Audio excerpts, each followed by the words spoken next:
علی بھائی اگلا سوال ہے، وہ کون کون سے خوش نصیب لوگ ہیں جن کو قیامت کے دن اللہ تعالیٰ کے عرش کا سایہ نصیب ہوگا؟ اللہ کرے جی ہم سب کو نصیب ہو. ہم تو پہلی دعا یہ کریں گے. دیکھیں جی قیامت کے دن کی جو سختیاں ہیں نا، سورہ الحج کے سٹارٹ میں آتا ہے نا، اعوذ باللہ من الشیطان الرجیم بسم اللہ الرحمن الرحیم، پارہ نمبر 17 ہے نا جی. کیا سخت الفاظ ہیں قیامت کے دن کے بارے میں، اتنے سخت الفاظ اور کسی صورت میں نہیں آئے. یا ایہا الناس اتقوا ربکم، اے لوگو ڈر جاؤ اس اللہ سے، اپنے رب سے. ان زلزلۃ الساعۃ شیء عظیم، بے شک قیامت کا زلزلہ بہت بڑی چیز ہے. یوم ترونہا تذہل کل مرضعۃ عما ارضعت، وہ دن وہ ہے کہ جب ہر دودھ پلانے والی اپنے بچے کو بھول جائے گی، چاہے وہ جانور ہے انسان ہے. کتنی محبت ہوتی ہے ماں کو. اللہ فرما رہا ہے بھول جائے گی اپنے شیر خوار کو بھی. وَتَضَعُ كُلُّ ذَاتِ حَمْلٍ حَمْلَهَا، اور جتنی حاملہ ہے اس کا حمل بھی گر جائے گا. وَتَرَى النَّاسَ سُكَارَى، اور تم دیکھو گے کہ لوگ نشے کی حالت میں پھر رہے ہیں. وَمَا هُمْ بِسُكَارَى، حالانکہ وہ نشے کی حالت میں نہیں ہوں گے. وَلَكِنَّ عَذَابَ اللَّهِ شَدِيد، بلکہ اللہ کا عذاب ہی اتنا شدید ہوگا کہ آپ کو لوگ نشے میں نظر آئیں گے. سورہ المزمل میں آتا ہے کہ وہ دن ایسا ہے جو بچوں کو بوڑھا کر دے، غم کے مارے بوڑھے ہو جائیں. اور اتنی سختی کے عالم میں جب صحیح مسلم میں آتا ہے کہ 1.25 میل کے فاصلے پہ آگ برسا رہا ہوگا سورج، اور زمین اتنی دہک رہی ہوگی، ایسی صورتحال میں اللہ کے عرش کا سایہ کسی کو نصیب ہو جائے تو وہ آپ سمجھ لیں وہ اسی طریقے سے ہے کہ جیسے سخت گرمیوں کے موسم میں کوئی بندہ اسٹیڈیم میں میچ دیکھنے گیا اور وہ ایئر کنڈیشن والے شیشے والے باکس میں بیٹھا ہوا ہے. بیٹھا وہ بھی میچ دیکھنے ہے اور باہر بھی میچ دیکھنے والے ہیں، لیکن دونوں کی حالت ڈیفرنٹ ہے. اللہ کے عرش کا سایہ تو اسی طریقے سے پھر آپ کے لیے جو کچھ میدان معاشر میں ہو رہا ہے وہ ایک انٹرسٹ اور انجوائمنٹ سے زیادہ کچھ نہیں ہوگا، تکلیف نہیں ہوگی. اور یہ نہ سمجھیے گا کہ یہ کوئی دن ایک آدھ دن ہے. قرآن میں ہے 50,000 سال کا دن ہے سورۃ الحاقہ میں. سر دنیا کی زندگی 60-70 سال، اور وہ صرف قیامت کا دن 50,000 سال کا. ابھی وہ آخرت کا عذاب والا تو معاملہ انفینٹ باقی ہے. اگر انسان کو دنیا میں نیک زندگی گزارنے کے اوپر آخرت کے جو ایک دن ہے قیامت کا دن، اس کا ریلیف بھی مل جائے، بعد میں جنت نہ بھی دی جائے، اس کی لائف ٹائم اچیومنٹ ہے. امیجن کریں نا 50,000 سال، یا تو 50 منٹ نہیں کوئی عذاب برداشت کر سکتا. لوگ کہنے کو تو کہہ دیتے ہیں، لیکن اگر کسی کو فزیکلی مثال دی جائے نا کہ فجر چھوڑنے پہ اگر تمہیں ایک 10 فٹ بائی 10 فٹ کے کمرے میں بند کیا جائے جس میں 1000 کوبرا سانپ، 1000 بچھو ہوں، اور اس کمرے کا ٹیمپریچر بھی جو ہے وہ 60 ڈگری سینٹی گریڈ تک کر دیا جائے، وہ قیامت کو تو چھوڑ دیں. بخاری مسلم میں حدیث ہے کہ دنیا کی آگ سے 70 گنا زیادہ وہ تیز ہے. تو یہاں کوئی امیجن نہیں کرے گا کہ ایک کمرہ، اتنے سانپ، اتنے بچھو. اور یہ دنیا کے بچھو سانپ تو آپ مار بھی سکتے ہیں، آخرت کے تو آپ مار بھی نہیں سکتے، ان کو تو موت بھی نہیں آئے گی. ادھر آپ خود بھی اپنے آپ کو نہیں مار سکتے. ثم لا يموت فیہا ولا یحیا، نہ تو پھر زندوں میں ہوگا نہ مردوں میں. تو ایسی صورتحال میں اگر اللہ کے عرش کا سایہ نصیب ہو جائے تو بہت بڑی کامیابی ہے. بخاری اور مسلم میں حدیث ہے کہ قیامت والے دن اللہ کے سائے کے سوا کوئی سایہ نہیں ہوگا. محدثین نے اس کی تعویل کی ہے کہ اللہ کے سائے سے مراد اللہ کے عرش کا سایہ ہے. تو پھر آپ علیہ السلام نے فرمایا کہ البتہ 7 قسم کے لوگ ہیں جنہیں اللہ کے عرش کا سایہ نصیب ہوگا. پہلے نمبر پہ فرمایا عادل حکمران. سب سے مشکل کام ہی ہے سر. اس لیے میں کہتا ہوں کہ جو حکمران ہے یا چیف جسٹس ہے وہ اللہ کی کرسی پہ دنیا میں بیٹھا ہوا ہے، کیونکہ اللہ نے میزان نازل کیا ہے نا. اللہ کہتا ہے کہ میں قسط قائم کرنے والا ہوں، میں نے کتابیں نازل کی اور عدل کا ترازو اتارا ہے دنیا کے اندر کہ تم انصاف کرو. انبیاء کے آنے کا مقصد یہ ہے. اللہ نے اپنے اوپر اپنی توحید کے اوپر گواہ کیا ہے انصاف کرنے والوں کو. وَأُولُو الْعِلْمِ قَائِمًا بِالْقِسْطِ، اہل علم جو انصاف پہ قائم لوگ ہیں. عادل حکمران. چلیں ہم تو اس کیٹیگری میں حکمرانی والے معاملے میں نہیں، لیکن اس کی آپ کورالریز بنائیں گے کہ آپ اگر کسی ایک علاقے کے اوپر آپ کی چھوٹی سی حکمرانی ہے، کونسلر ہیں یا ایم این ہے، تو آپ اپنے اس کے اوپر اگر عدل کرنے والے ہیں. البتہ جج جو ہے نا وہ اس کو پریکٹس کر سکتا ہے کہ وہ انصاف کرے تو قیامت والے دن اللہ کے عرش کا سایہ حاصل کر لے. دوسرا فرمایا کہ وہ شخص جس نے جوانی میں عبادت کر لی, توبہ کی روش اختیار کر لی, در جوانی توبہ کردن شیوہ پیغمبری, بڑھاپے میں تو شیر بھی شکار کرنا چھوڑ دیتا ہے, وہ لوگوں کا بچا ہوا شکار کرتا ہے. جوانی کے اندر عبادت کرنا یہ مشکل کام ہے, کیونکہ ماں کہتی ہے میں دودھ نہیں بخشاں گی, باپ کہتا ہے جی تو جوانی چی روگ لا لیا, داڑھی رکھ لے, کہتے ہیں روگ لگا لیا ہے. کوئی عورت پردہ شروع کر دے تو اس کو ڈرایا جاتا ہے کہ تجھے رشتہ نہیں ملے گا. اچھا کیا دنیا میں اس طرح تو گزارا کرے گی؟ جوانی میں جو روش اختیار کرے توبہ کی. تیسرا فرمایا کہ ایسا شخص جس کا دل مسجد میں اٹک رہا ہو, ایسا اٹکے کہ وہ یعنی مسجد سے نکلے تو گویا جس کو کہتے ہیں نا مچھلی پانی سے نکل آئی ہے, دوبارہ مسجد میں جانے کی کوشش کرے. وہ تو بخاری مسلم میں حدیث ہے کہ جو شخص نماز کے انتظار میں بیٹھا ہوتا ہے وہ بھی نماز کے اندر شمار ہوتا ہے, حالانکہ بیٹھا انتظار میں ہے. تو مسجد میں جس کا دل اٹک رہا ہو تو اس کو بھی اللہ کے عرش کا سایہ نصیب ہوگا انشاءاللہ. چوتھا وہ شخص جو اکیلے میں بیٹھ کے اللہ کو یاد کرے اور اس کی آنکھوں سے آنسو نکل آئے, اللہ کے خوف کی وجہ سے, اس کی محبت کی وجہ سے, کسی کے سامنے نہیں. کسی کے سامنے تو ماشاءاللہ آپ دیکھ رہے ہیں کئی علماء ٹی وی پہ آ کے رو رو کے دعائیں کرواتے ہیں. تو اللہ نہ کرے کہ کبھی ایسی نوعیت آئے کہ ہمیں کسی کے سامنے اس طرح رونا پڑے. ہاں ایک یہ ہے کہ بندہ دعا کروا رہا ہے, فی البدی ایک اس کو رکت طاری ہو گئی ہے, لیکن کئی آپ دیکھتے ہیں وہ سٹارٹ جو ہے نا وہ شکل سے بناتے ہیں اور وہ سٹارٹ ہی اس سے لیتے ہیں سیدھا چوتھے گیرج. اور کئی آپ دیکھیں گے کہ ان کے آنسو نہیں نکل رہے, رو رہے ہوتے ہیں, آنسو نہیں نکل رہے ہوتے. وہ اس لیے کہ وہ رو نہیں رہے ہوتے. وہ کہتے ہیں جی وہ بزرگ فرماتے ہیں کہ اگر رونا نہ آئے تو رونے جیسی شکل بنا لو. میرے ایک یوٹیوب پہ کلپ بھی ہے رونے والی شکل بنانا. تو کہتے ہیں اچھا اس کی دلیل وہ دیتے ہیں کہ اچھوں کی شکل بھی اللہ کو اچھی رکھتی ہے. اے دلیل ہے جی ہوتی. پھر ان کو وہ ساری باتیں بھول جاتی ہیں کہ آپ نے ریاکاری نہیں کرنی, ایکٹنگ نہیں کرنی, منافقت نہیں کرنی. یہ رونے والی شکل آپ ضرور بنائیں لیکن اکیلے میں بیٹھ کے. پبلک کے سامنے جب آپ رونے والی شکل بنائیں گے اور آپ کو رونا نہیں آ رہا تو آپ کے اوپر منافقت کا فتویٰ لگے گا سیدھا سیدھا. ہم نہیں لگاتے, آپ خود لگا لیں اپنے اوپر. تو چوتھا وہ شخص جو اکیلے میں اللہ کو یاد کرے اور اس کی آنکھوں سے آنسو نکلے. پانچواں وہ شخص کہ جسے کوئی اعلیٰ نسب والی عورت برائی کی طرف مائل کرے اور وہ اللہ کے خوف سے رک جائے اور وہ کہے کہ میں اللہ سے ڈرتا ہوں, میں یہ کام نہیں کروں گا, تو اسے بھی قیامت والے دن اللہ کے عرش کا سایہ نصیب ہوگا. اور چھٹا وہ شخص کہ جو اللہ کی محبت کی وجہ سے کسی کے ساتھ دوستی رکھے. اچھا اس میں بڑے پیارے الفاظ ہیں. وہ جب بھی اس کو ملے اللہ کی محبت کی وجہ سے ملے, اور جب بھی وہ آپس میں اکٹھے ہوں تو اللہ کی محبت پر اکٹھے ہوں, اور جب بھی جدا ہوں اللہ کی محبت پہ جدا ہوں. جس طرح میں سمجھتا ہوں میرے ساتھ جتنے لوگ اٹیچ ہیں, ہم جب کبھی بھی اکٹھے ہوتے ہیں اللہ کے لیے اکٹھے ہو رہے ہوتے ہیں. اس کیٹیگری میں نے تو اللہ کے شکر میں امید کرتا ہوں کہ میں بھی اپنے بھائیوں سے, یہ میرے بھائی جو مجھ سے دوسرے شہروں سے بھی ملنے آتے ہیں نا, وہ فقط اللہ کے لیے ملنے آتے ہیں. تو اس کیٹیگری میں تو ہم فال کر سکتے ہیں بڑی آسانی کے ساتھ کہ جب بھی وہ اکٹھے ہوں تو اللہ کی محبت کی وجہ سے ہوں. ذرا میرے ساتھ کسی کو کوئی منفعت تو نہیں ہے نا, مجھے کسی سے کچھ چندہ لینا ہے. میرے ساتھ جو لوگ بھی آتے ہیں وہ اس لیے آتے ہیں کہ اللہ کی وجہ سے وہ محبت رکھتے ہیں.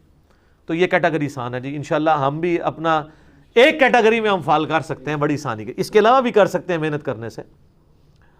بہرحال میں نہیں کہتا کہ ہم پہ کوئی ایسا امتحان آئے کہ کسی عورت کے فتنے سے ہمیں گزرنا پڑے, ٹھیک ہے. اس کے بغیر ہی جو ہے نا وہ ہم اللہ تعالیٰ اس بغیر حساب و کتاب کی جنت میں داخلہ عطا فرمائے, 70,000 لوگوں میں شامل فرمائے. تو اللہ کے لیے جمع ہوں اللہ کی محبت پہ, اور جب جدا ہوں تب بھی اللہ کی محبت پہ. اللہ کی باتیں کرتے ہوئے اکٹھے ہوں, جدا ہوتے وقت بھی اللہ کی محبت پہ جدا ہوں. اچھا یہ واحد وہ بات ہے جس کے اوپر نبی علیہ السلام نے تفصیلی گفتگو کی ہے.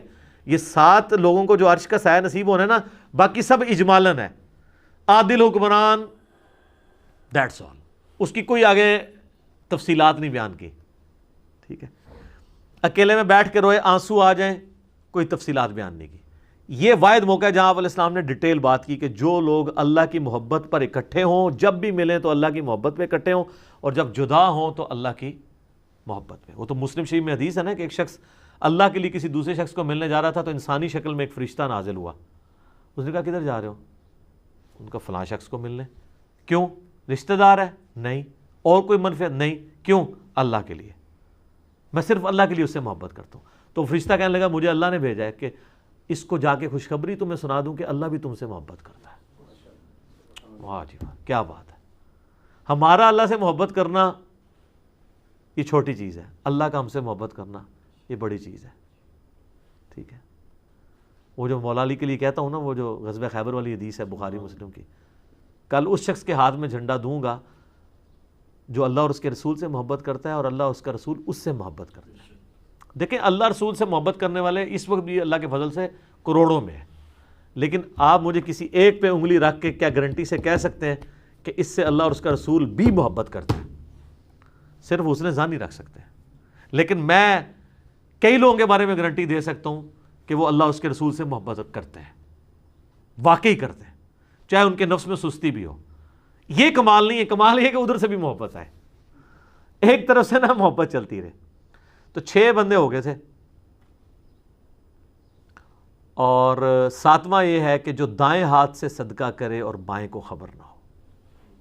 اچھا یہ بھی آسان کام ہے، کوئی مشکل کام نہیں ہے، کسی بھی غریب کی مدد کی جائے۔ ابھی یہ جو کرونا کے دن چل رہے ہیں، آپ دیکھیں کئی لوگوں کے کاروبار اجڑ گئے ہیں، ان کے لیے بیسک نیڈز کو میٹ کرنا مشکل ہو گیا ہے، تو آپ اگر ان کے لیے مدد کر سکتے ہیں۔ لیکن یہ ہے کہ بھی اپنے اپنے رشتہ دار، اپنے اپنے جو قریبی محلے دار ہیں، ہر بندے نے اس کو دیکھنا ہے، وہ اس کی ذمہ داری ہے۔ تو اللہ کا شکر ہے ہم تو اپنے طور پہ جہاں تک ہو سکتا ہے، جو ہمارے اللہ تعالیٰ نے جتنی وسعت دی ہے، کوشش کرتے ہیں، لوگوں کو ترغیب بھی دلاتے ہیں۔ تو یہ 7 کے 7 لوگ جو ہیں، وہ کوئی بھی ان میں سے کسی ایک کیٹیگری میں فال کر گیا تو اس سے اللہ کے عرش کا سایہ نصیب ہوگا۔ لیکن اس کے ساتھ یہ لازمی چیز ہے کہ وہ باقی معاملات کو بھی لے کے چلتا ہو۔ یہ نہیں ہے کہ وہ اللہ کی راہ میں صدقہ اور خیرات تو کر رہا ہے، نماز کوئی نہیں پڑھ رہا۔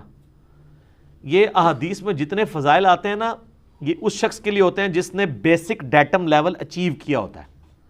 مثلا اگر میں آپ کو کہوں کہ آپ پاکستان میں کاروبار شروع کریں گے، اس کے لیے یہ شرائط ہیں، تو یہ انڈرسٹوڈ ہوگا کہ آپ کو جو آئین پاکستان جس چیز کا اختیار دیتا ہے اس کے اندر اندر اگر آپ فال کر رہے ہیں، مثلا میں کہوں کہ ہاں بینک میں اکاؤنٹ کھول سکتے ہیں، اب یہ انڈرسٹوڈ ہے کہ اگر آپ کے پاس پاکستان کا شناختی کارڈ ہے، شناختی کارڈ کے بغیر اکاؤنٹ نہیں کھلتا، ٹھیک ہے، یہ انڈرسٹوڈ ہے۔ اب آپ نہیں کہہ سکتے نہیں میں پاکستان کا شہری ہوں، سب کچھ ہوں، میرا اکاؤنٹ کھولنا چاہیے، نہیں، شناختی کارڈ اس کے لیے شرط ہے۔ اسی طریقے سے نماز شرط ہے مسلمان ہونے کے لیے، قرآن میں آیا نا منیبین الیہ، اللہ کی طرف رجوع لانے والے بنو، وَأَقِیمُوا الصَّلَاةَ، اور نماز کو قائم رکھو، وَلَا تَکُونُوا مِنَ الْمُشْرِکِینَ، اور مشرکوں میں سے نہ ہو جاؤ، یعنی جو نماز نہیں پڑھتا اللہ کے نزدیک وہ کیا ہے؟ مشرک۔ اور مسلم شریف میں حدیث ہے 246 نمبر، بندے کے کفر اور اسلام، شرک اور ایمان کے درمیان فرق نماز ہے۔ لہٰذا یہ جتنی احادیث میں فضائل یا قرآن پاک میں فضائل آئے ہیں کہ آپ کو یہ کرنے کے اوپر یہ مل جائے گا، یہ مشروط ہیں کہ آپ ڈیٹم لیول کا دین پریکٹس کیے ہوئے ہیں۔ اگر آپ نے وہ نہیں کیا ہوا پھر کوئی فضیلت نہیں آپ کے لیے۔ سبحان اللہ کے اوپر 10 نیکیاں آپ کو تبھی ملنی ہے جب آپ یہ باقی کام بھی کر رہے ہیں۔ وہ کہتے ہیں نا جی سبحان اللہ و بحمدی 100 دفعہ پڑھ لیں تو سمندر کی جھاگ کے برابر بھی گناہ معاف ہو جائیں گے، نماز نہ پڑھے بے شک، اس طرح نہیں ہوگا۔ اس کو سپورٹیو مسلم شریف کی حدیث ہے، اگر کبیرہ گناہوں سے بچا جائے تو ایک جمعے سے دوسرا جمعہ، ایک رمضان سے دوسرا رمضان، اور ایک نماز سے دوسری نماز درمیان کے تمام گناہوں کا کفارہ ہے۔ یہ حضور علیہ السلام نے کلیئر کر دیا، اگر کبیرہ سے بچا جائے۔ اگر کوئی کہ جی میں ایک جمعہ پڑھ لوں اگلا جمعہ پڑھ لوں، تو حضور نے کیا کہا؟ کبیرہ گناہوں سے۔ تو نماز چھوڑنے سے بڑا کوئی کبیرہ گناہ ہے؟ شرک کے بعد دنیا میں سب سے بڑا گناہ نماز چھوڑنا ہے۔ اچھا، ایک رمضان سے دوسرا رمضان، پھر تو لوگ کہ بس رمضان میں نمازیں پڑھ لو، روزے رکھ لو، اگلے رمضان میں کر لو، بیچ والے سارے معاف، جس طرح اکثریت مسلمانوں کی ہے۔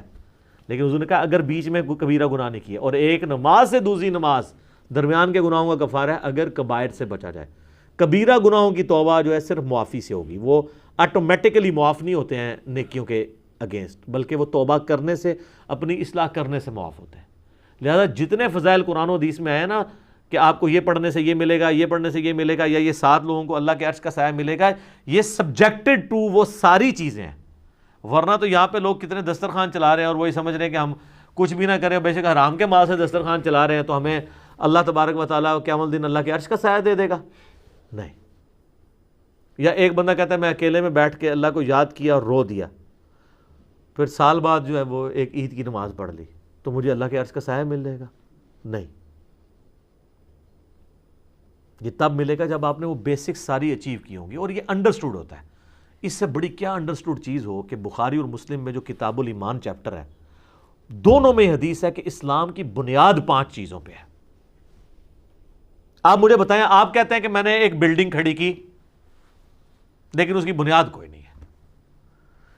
ایک بلڈنگ 5 ستونوں کے اوپر کھڑی ہو، آپ کو یہ سمجھنا آسان ہوگا جس طرح آپ یہ ہاؤسنگ سکیمز میں یا بیریا ٹاؤن میں یا ڈیفنس ہاؤسنگ سکیم میں چلے جائیں تو آپ دیکھتے ہیں بڑی بڑی ٹینکیاں ہوتی ہیں، ٹھیک ہے نا۔ پرانی جو تھی نا ان کے نیچے وہ 4 5 ستون ہوتے تھے، اب تو ایک پورا ایک پلر بنایا ہوتا ہے نا۔ آپ وہ 5 ستونوں والی ایک ٹینکی ہے، آپ اس کا ایک ستون گرائیں، ویسے تو 1 کے 2 گرانے سے ہی وہ نیچے آ جائے گی، 5 کے 5 ستون آپ اس کے گرا دیں تو ٹینکی آ گئی نیچے، دھڑام سے سب کچھ ختم۔ اب آپ یہ نہیں کہہ سکتے ٹینکی میں تو اتنی محنت سے پانی جمع کیا تھا ہم نے، اتنی دیر موٹر چلی تھی، اتنے ہارس پاور کی، اتنی بجلی خرچ کی تھی، وہ سارا پانی ضائع گیا، تو سر ہو گیا جو سامنے دیکھ لو ضائع ہوا ہے جی۔ اب آ جائیں آپ اسلام میں، ایک بندے نے تسبیحیں پھیری، صدقہ اور خیرات کیا، سب کچھ کیا، لیکن اس نے وہ 5 کے 5 ستون گرا دیے، اور سر یہ وہ ستون ہے کہ ایک گرنے سے بھی عمارت نیچے آ جاتی ہے، ایک کے اوپر بھی کمپرومائز نہیں ہے۔ یہاں 100/100 آپ کو نمبر لینے ہیں۔